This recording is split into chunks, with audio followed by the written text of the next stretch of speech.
The Seahawks were back on the practice field after a much-deserved Sunday off, but they were missing a key member of their football team on the field. We'll be breaking down what went down in practice number 11 here on our Monday edition of Locked On Seahawks.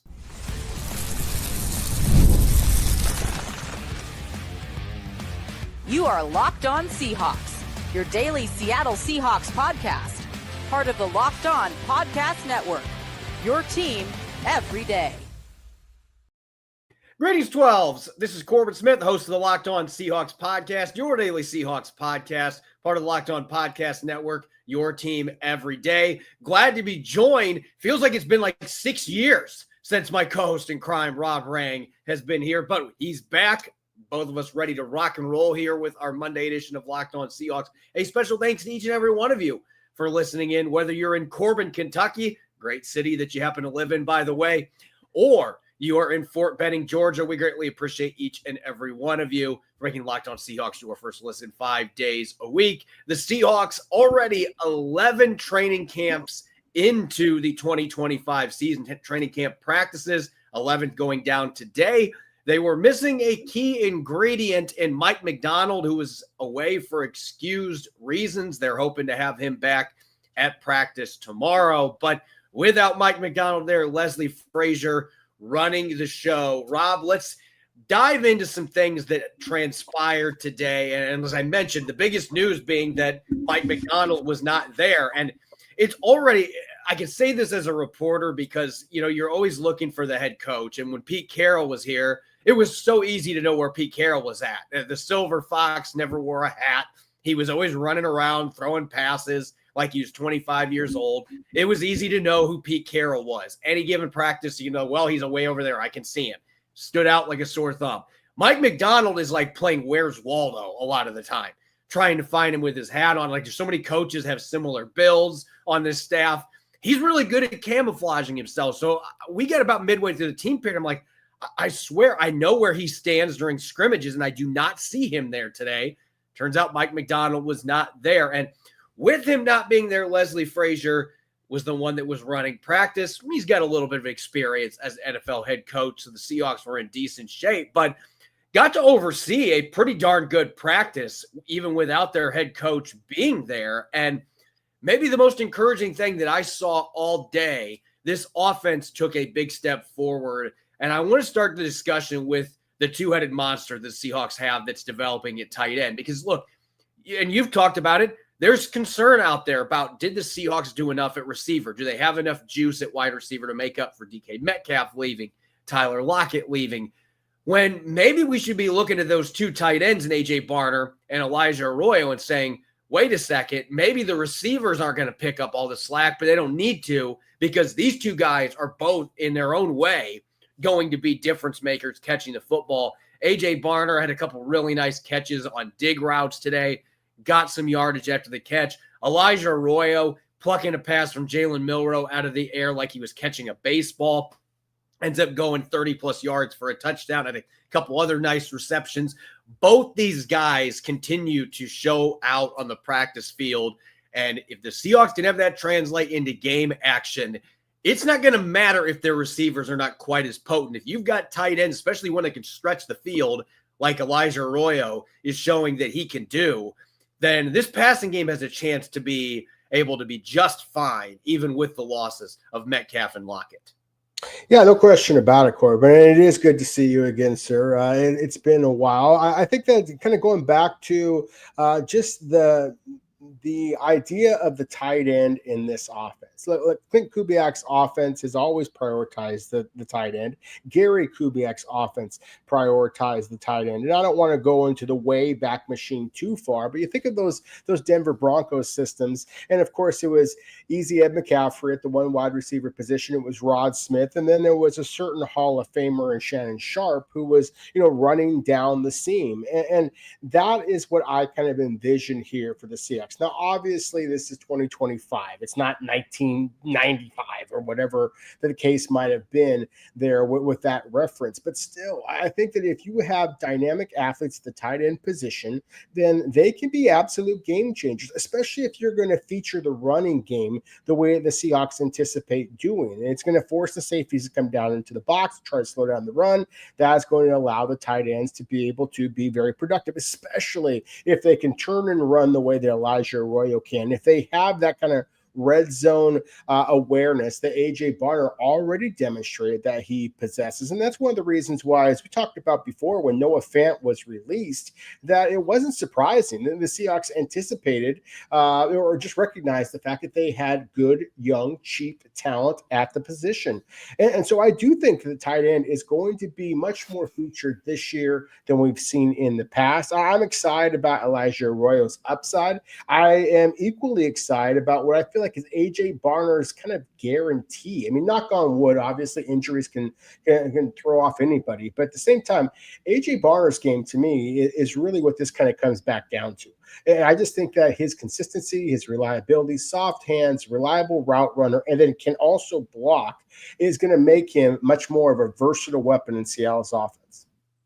The other thing that really stood out to me about today's practice, and look, you had the day off, so you're expecting there's going to be physicality ramped up, but the offense in the red zone, it was kind of a double-edged type situation where on one hand, the offense was extremely good at finishing, which quite frankly, in the end, that's all that matters. Did you put 7 points on the board? And if you did, then you did your job.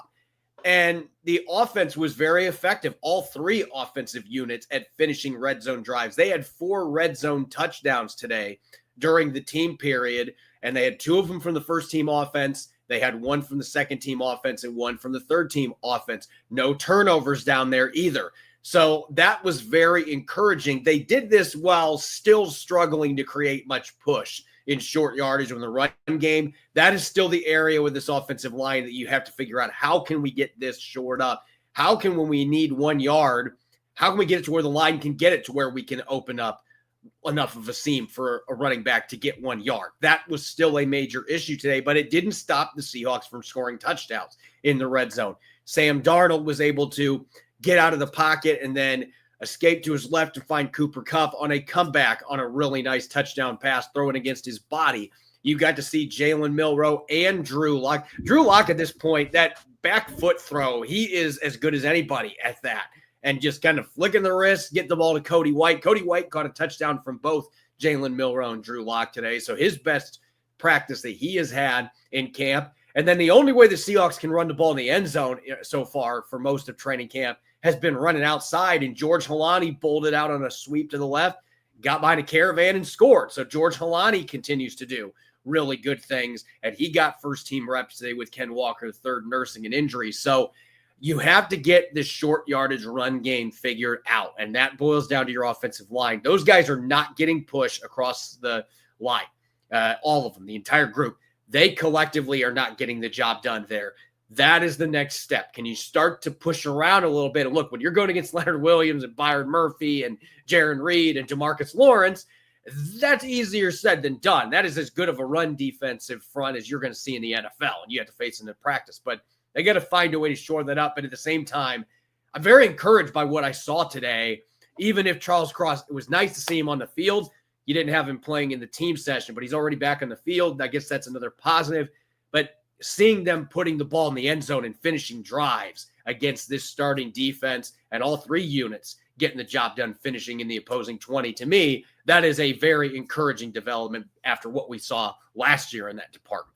Oh, no question about it. And to me, that's, again, one of the things in which I've been so encouraged by just Clint Kubiak's offense. Look, obviously, he is new to Seattle, but his offense is, again, very old and proven.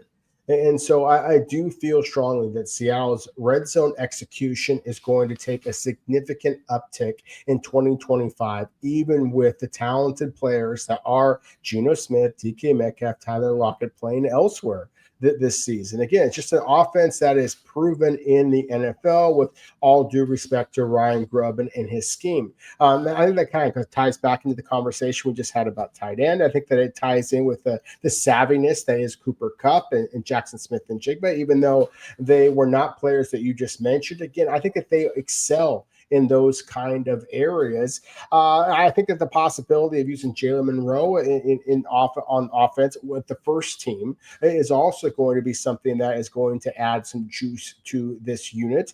And so again, I just think that this is an offense that is really going to be much more productive in that area. And as you said, George Holani was getting the first team reps without Kenneth Walker III out there. When you have canine speed, I think that's just going to, again, add an extra element and make Seattle's offense that much better. And as you mentioned, look, it's easy on paper to score touchdowns when you're going up against a defensive front as good as the Seahawks. It's going to be a struggle. So kudos to the Seahawks for being able to do that. I think that is, again, one of the areas in which Sam Darnold is going to be a significant upgrade, in my opinion, over a Geno Smith. When it was red zone opportunities, you did not see Geno Smith very often use his feet. Sam Darnold is willing to do that. And with Drew Lock, or as I sometimes like to kind of refer to him as Tin Cup, look, I think of all the quarterbacks in the NFL, Drew Lock is one of those guys. If you just want to put one ball on one play in the right spot, Drew Lock can do that. And so I think that that's one of the intriguing things about this, is that the Seahawks do have a guy that can kind of, dot the I's, so to speak, when necessary. When we come back, we are going to shift gears away from today's practice to the preseason, because guess what? The preseason opener is less than 4 days away. Pete Carroll and company bringing the Raiders to Lumen Field. We're going to be discussing which players have the most riding on the preseason if they want to make the 53-man roster. We'll have that discussion coming up next here on our Monday edition of Locked On Seahawks.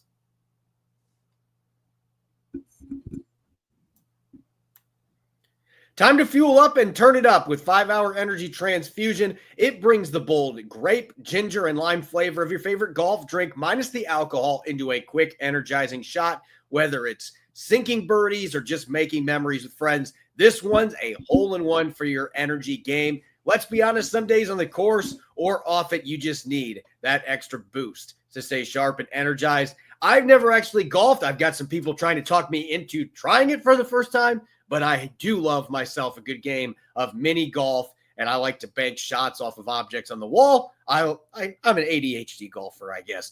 I banked a shot off a Pirate's mustache, and it carried into the wall on the other side and bounced in for a hole-in-one. Golf is all about good times and good people and good flavors, of course. The grape ginger lime flavor gives you the best parts of the clubhouse. Go to without chasing down the Bev cart. If you go to 5hourenergy.com today, that is the number 5hourenergy.com. You can use the promo code LOCKEDONGOLF to receive 20% off your order. This offer is only valid until September 30th on one order and cannot be used with other promotions.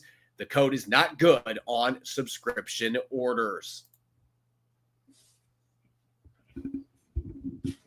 Welcome back to the Monday edition of Locked On Seahawks. This is your host, Corbin Smith. Glad to be joined once again. He has returned, the prodigal podcast host here, Rob Rang. Thanks for having him back, as always, and a special thanks to all the 12s for tuning in. We appreciate you tuning in and making Locked On Seahawks your first listen 5 days a week.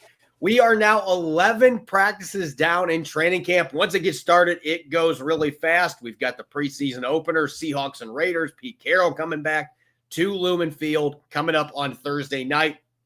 So a lot of the hay is already in the barn when it comes to training camp practices. Still a handful more where there's going to be fans in attendance, but we are now to the nitty-gritty of the preseason. And these games, it's interesting. I think the dynamic has changed some compared to when there used to be 4 preseason games. Now we've got 3. Teams are largely going to sit their starters. Mike McDonald's already said starters are not playing against the Raiders in this first preseason game.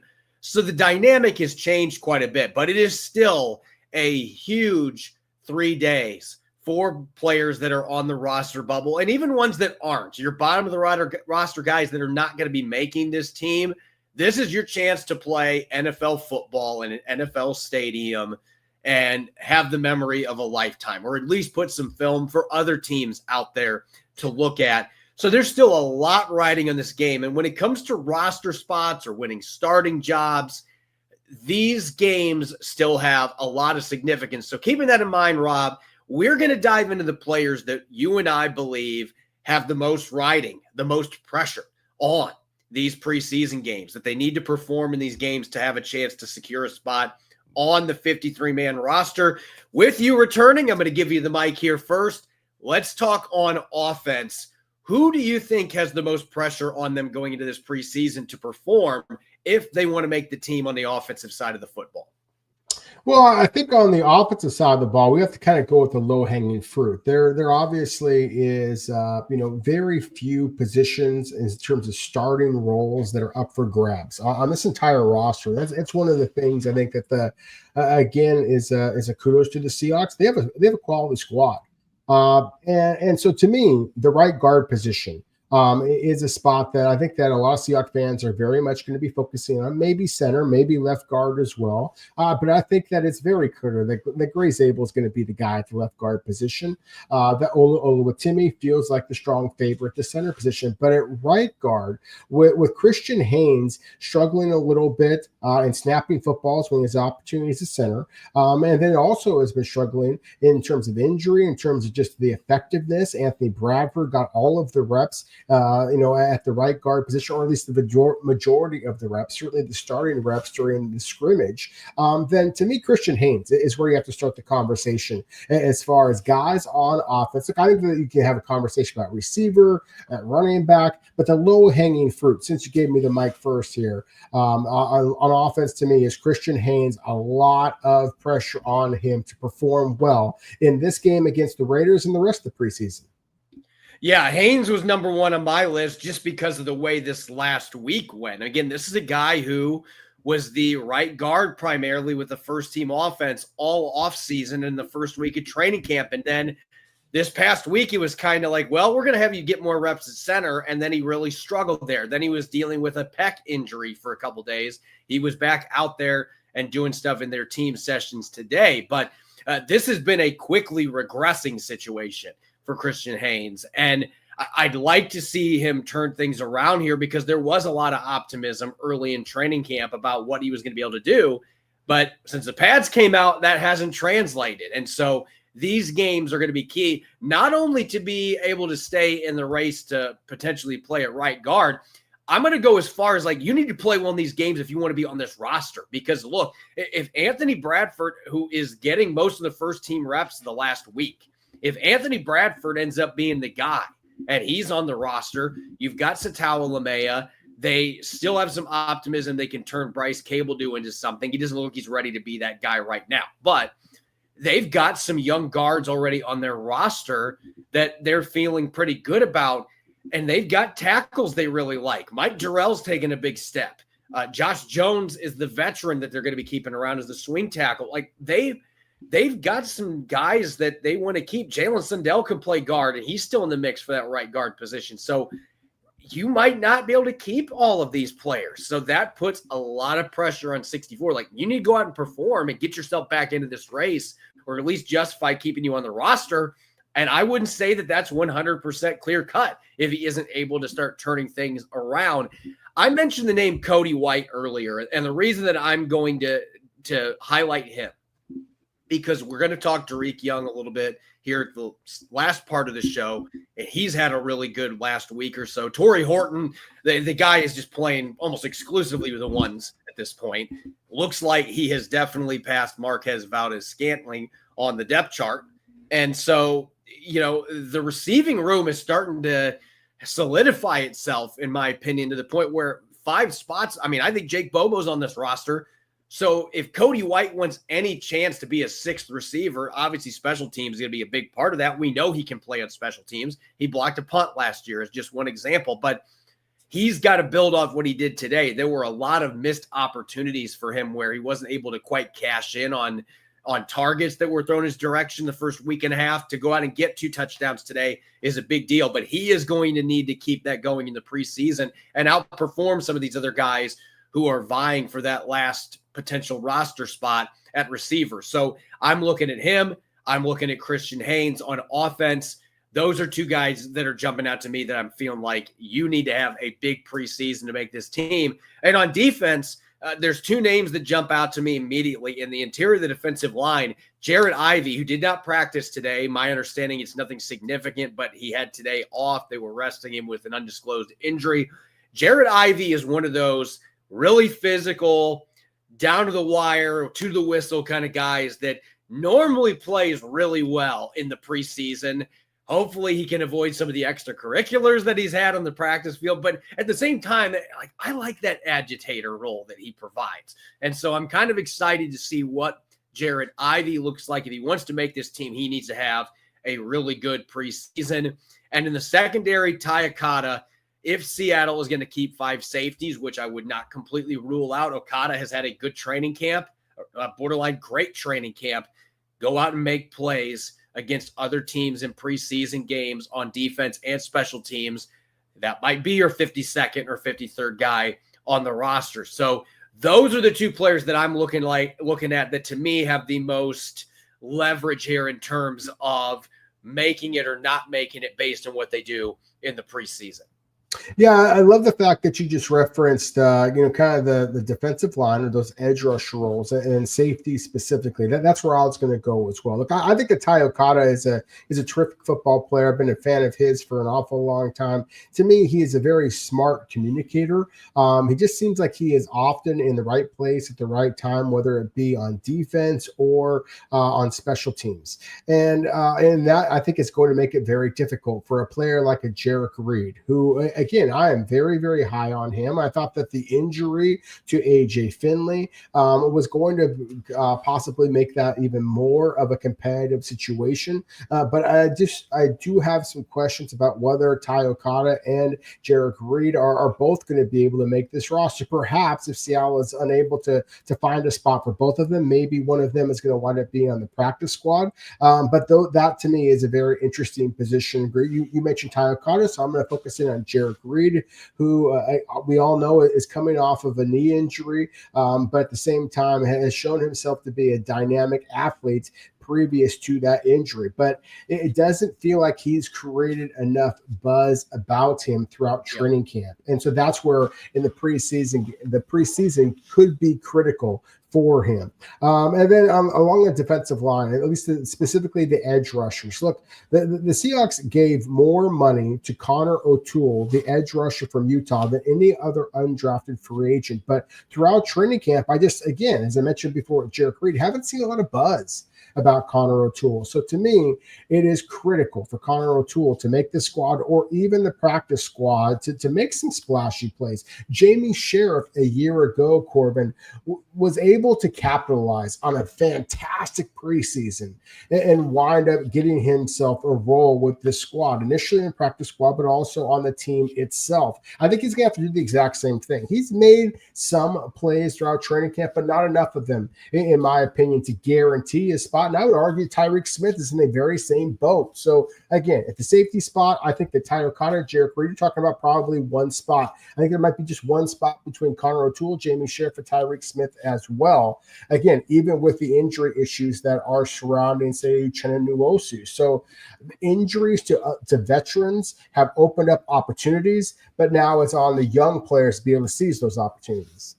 I'm glad you mentioned Jamie Sheriff, because I will say this. The last couple practices, especially Saturday, the football fest at Lumen Field, he was making some plays in the run game. He was getting downhill. He looked like he was more decisive. We have to remember the off-ball position is not normal to him. Like, this is not a familiar position for him. He's always been an edge guy. He's still getting some work as an edge defender as well. So if he's able to go out against other teams and play fairly well as an off-ball linebacker, the Seahawks already know that he can rush off the edge. Mike McDonald loves guys that have hybrid capabilities. And so with the depth concern Seattle has at off-ball linebacker, if you've got a guy that can play there and that's better than some of the other guys you have and has more upside because he's still learning the position, and you also know you can play him off edge, that is a guy that has more value on a 53-man roster at the bottom of the roster. So Jamie Sheriff, that is a guy that absolutely I'm going to be watching closely with him now playing a lot of his snaps at off-ball linebacker and see how he looks playing against other teams. When we come back, Dareke Young's a player that neither one of us mentioned here in this segment because, Well, Dareke Young's been doing a lot on the practice field. I had a chance to catch up with Seattle's fourth-year receiver. We're going to look at where he fits into that battle to get a roster spot, and we'll catch up with him on where he's at in his fourth season, what he loves about this offense, and much more. That's going to be coming up next here on our Monday edition of Locked On Seahawks. This episode is brought your way by Game Time. Have you ever decided at the last minute to head to a ball game with friends or family? Maybe it's game day and you suddenly realize you want to be in the stands. That's exactly where Game Time comes in. It's the easiest way to grab last-minute tickets without the stress. With the money you save on tickets, you can splurge on food, drinks, merch, or even invite a bigger group. Maybe I'll actually have Rob come with me next time. Game Time makes it possible. Game Time makes buying tickets fast and simple. The prices on the app actually drop the closer you get to the first pitch. They've got incredible last-minute deals, clear seat views, and a lowest price guarantee that takes the worry out of buying. Game Time is the official ticketing partner of Locked On MLB, making it easy to browse the app for exciting upcoming games, such as the Mariners hosting the Rays at T-Mobile Park. Take the guesswork out of buying tickets with Game Time by downloading the Game Time app, creating an account, and using the code LOCKEDONNFL for $20 off your first purchase. Terms apply. Again, create an account and redeem the code LOCKEDON. NFL for $20 off. Download the Game Time app today. Last minute tickets, lowest price guarantee. Welcome back to the Monday edition of Locked On Seahawks. I'm your host, Corbin Smith. He's Rob Rang. A special thanks to all the 12s who are tuning in, and thank you, as always, for making Locked On Seahawks your first listen 5 days a week. We greatly appreciate your support of the podcast. Dareke Young came into this training camp his last year on his rookie contract, coming off 2 straight seasons where he didn't have a single catch on offense. He did play key snaps on special teams last year. His rookie year was a really good special teams player. He played some fullback his rookie year. He's a player that has running back and kick return background. But he kind of was one of those players going into this season where we had been waiting for him to emerge, and it just hadn't happened. He was really hovering under the radar, and in some cases, some had written him off.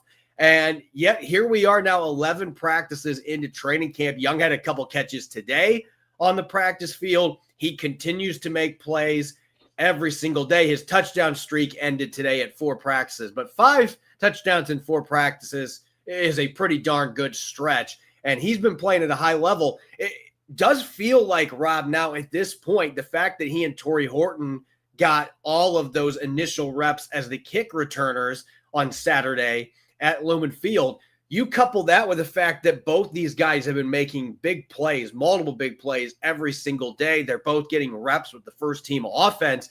Dareke Young has gone from a player that many felt like kind of had played himself out of consideration to make this team, where I'm not saying he's a lock at all, but I'm feeling pretty darn good now, especially with the stuff Mike Macdonald said after Saturday's practice as well. Yeah, no question about it. I mean, that was one of the things that Mike Macdonald mentioned about Dareke Young is the improved flexibility. Look, a lot of times you have guys that have his height. He's 6'4". He's 220 pounds. They get so rocked up, so physically impressive, look like bodybuilders, that they kind of lose their flexibility. And that was kind of the knock on Dareke Young. Frankly, it was the knock on DK Metcalf as well. Are they flexible enough to be able to change direction in an instant, the way that you need receivers to be able to do to throw defensive backs off at the stem of the route, which way are they going to go? And it forces defensive backs to guess, and that's where they're able to make big plays. The fact that Dareke Young has kind of matured in his playmaking ability, to me, is one of the more encouraging storylines this entire training camp. So I'm eager to hear what Dareke Young says, and that's one of the reasons why I haven't been able to join you here, is I've been at the training camps for the Dallas Cowboys, Los Angeles Rams, Los Angeles Chargers over the last week or so, and it's been encouraging to see receivers in those camps as their rookie seasons start to, or their rookie contracts start to wane, that they are making strides. I'm excited to see what Dareke Young is able to do as well. Yeah, as you mentioned, Mike Macdonald's comments, we played it on the show after the practice on Saturday night on our bonus episode.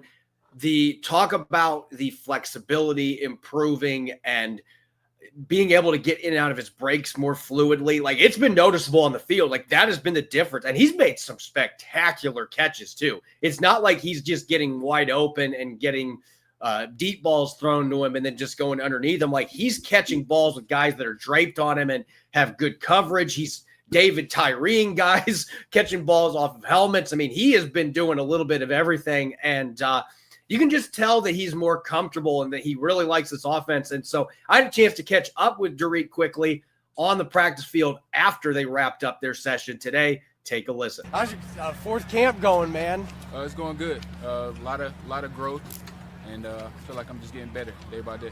I asked Coach McDonald about this after Saturday's practice, what he had seen from you progress-wise, and one of the things that jumped out to me is he said he felt like you had more flexibility this year. Were there some things that you did this offseason to try to approach that as far as like being more loose coming out of your breaks and just being more flexible?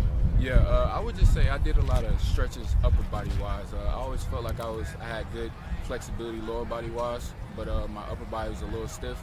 So, I added yoga, Pilates to my routine, and, it's showing. Is there something in particular with yoga that you really enjoy that you think has been most beneficial for you? I would say hot yoga. Hot yoga for sure. Get a good sweat in, and you just feel good leaving. How have you seen that? Again, like Mike was saying, he felt like with your route running, he just felt like you were looser coming out of your breaks, and it just looked like just more fluid. But are you feeling that out there on the practice field right now compared to your first couple years in the league? Oh yeah, for sure. The game is slowing down for me, so I see the defense better. I understand it. I'm able to, run my routes a certain way to get open, and it's just slowing down. Talk to me about this offense.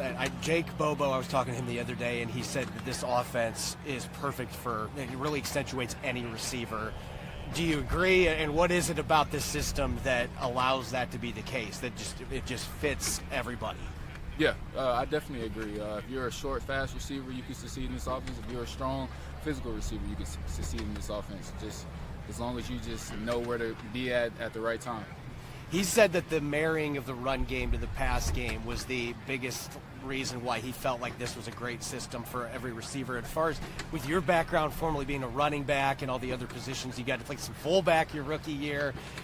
How much does that versatility and the fact the run game is truly being emphasized, how much does that benefit you with your skill set and the strengths that you bring to the table? Yes, with the running backs we have, whenever we do play action, if your eyes is in the wrong place at the wrong time, we're going to be running right by you, receivers.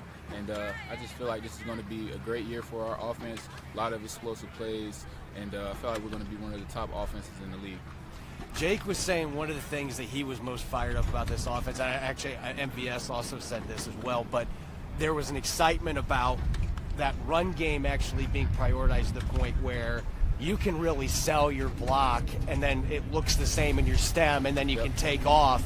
Is that something that you're feeling a major difference in compared to the previous offenses that you've been in as far as really making everything look the same and complicating things for the defenders that are covering? Oh yeah, yes, for sure. Making everything look the same is what's going to make this offense dangerous. I could be going down and it's looking like I'm blocking the safety, but the whole time I'm running a deep over and I'm running right by him and I'm wide open. So definitely, the run game marrying it with the pass game will definitely help us.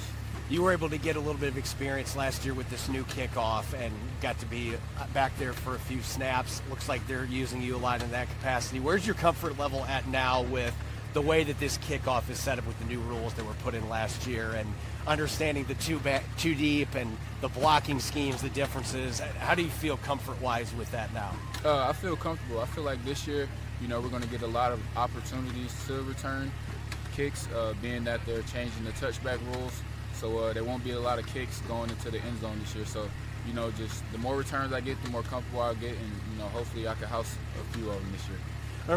I believe you got to return some kicks and with just kicks. Did you return punts at all, or was that? I had a couple punts in college. A couple. Is that something that they've had you try at all?